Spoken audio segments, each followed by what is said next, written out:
and I love eating noodles. We're what you call noodle people.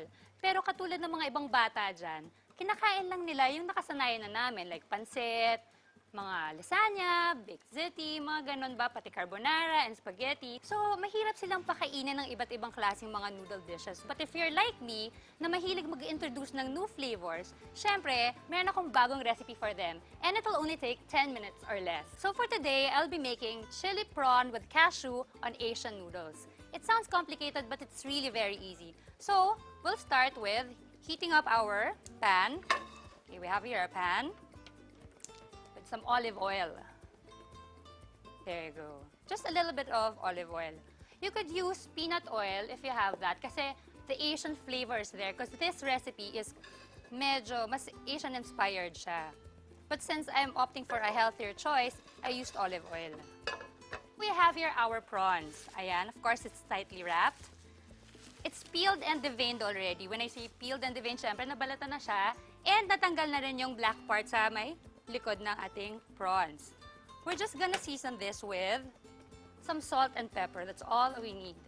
So, just a little bit of pepper and some salt. Konting-konti lang. And now we have our pan heated up. Yan. Generous amount of olive oil in the pan. Slowly, we'll put our prawns into the pan.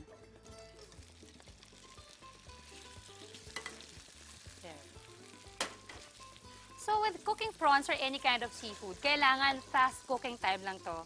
Because the longer you cook your seafood, the tougher it gets. And we don't want that. So when the prawns changes its color into pink, ayan, we can now turn to the other side. It will only take mga 2 minutes per side to cook our prawns. Okay, let's just turn it. Ayan, baliktarin natin. And of course, when you're buying seafood, it's always best na if you're gonna cook it on that day, dun mo lang siya bibilhin para fresh ang inyong seafood. There you go. It's pink already. Ang ganda na ng color. There. Siguro mga another minute more. And what we do with this is, we'll set it aside because we don't want it to overcook nga.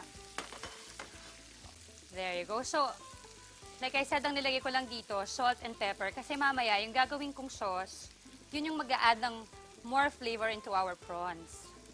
Let's place it here first so it can rest while I make the rest of the recipe. Okay, now we have here our hot pan. Nandiyan pa rin ang ating oil. Let's lower the heat a little. Wait. Yan pa rin ang ating gagamitan to saute the rest of the ingredients. We have here some garlic and ginger. Because ginger is mostly used for Asian cooking. There you go. But not too much kasi too much of the ginger flavor naman, hindi na rin masyadong masarap yun. So, just a generous amount of it. Ang ginger, ginagamit nito pampalis ng lansa sa mga seafood. So, isa rin yun sa purpose kung bakit ito yung ginamit ko instead of onions.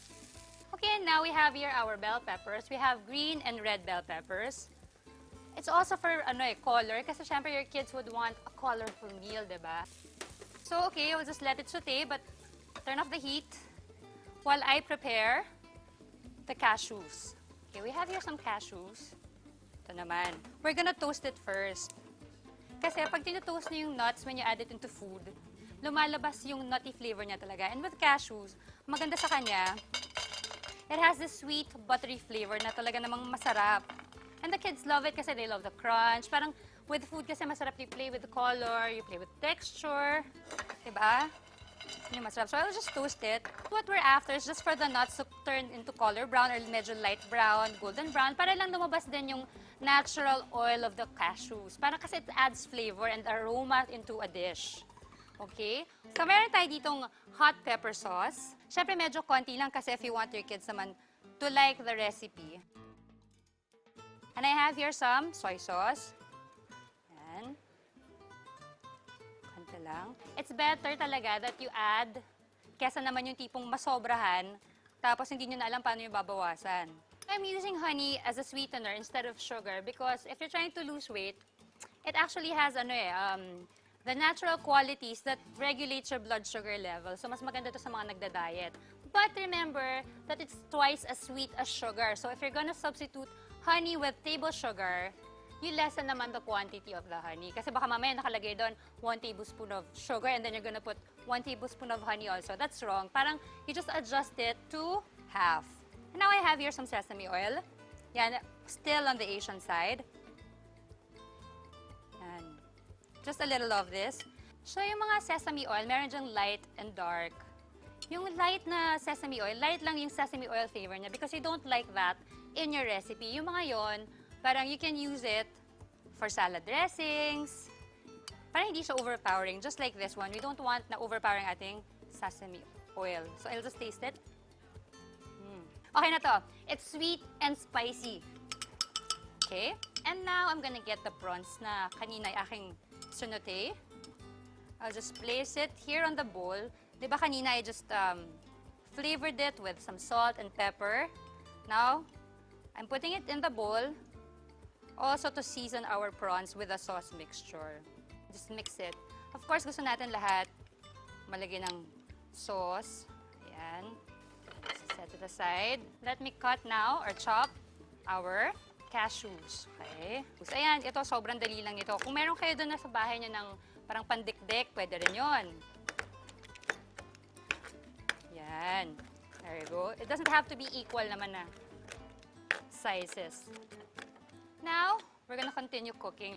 It's now time to add in our prawns again and the sauce that I made earlier. Okay. It's still hot, so slowly lang. We're just cooking the sauce and the prawns together para naman yung ating sauce ay mag-thicken. Yan. We just need it to thicken. So with this amount of sauce, a minute is good enough. So okay, now we can plate our dish. And of course, let's not forget, since I started telling you that we love noodles, ano ba namang noodles ang gagamitin ko for this dish? Okay, we have here our sotanghon, which you don't really have to cook. The good thing about mga Chinese noodles is you just have to soak it in warm water para maluto siya. And then you take it off para hindi naman siya ma-overcook. So I will just add the noodles first into the pan. Ayan. Para ma-absorb na rin niya yung flavor ng ating sauce. This time, naka-heat off na ako. Wala na siyang heat kasi we don't want nga na ma-overcook ang ating prawns. So, let it absorb lang the sauce. There. Ayan. Kita nyo, it changed its color already. Na-absorb na ng ating sotanghon ang aking sweet and spicy sauce. Ayan. Okay. Let's just get a little amount of this. Twirl it with the thong. And, okay. Place it here on plate. So, nako, ito na. Ito na yung ating prawns. Okay. Yan. Lagyan natin ating mga green and red bell peppers for more color. And of course, like what I said, it's a good way of introducing the vegetable to your kids. Ayan. It's absolutely perfect now. Perfect na to. Pero, syempre, let's add in our toasted cashews. And it's ready to eat. Pwede na to. Let's try it. Of course, I love tasting the noodles first. Let's try it. Wow.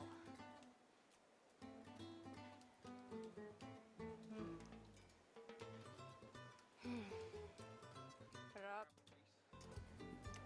Sarap. Sobrang sarap. Now let's try the prawns.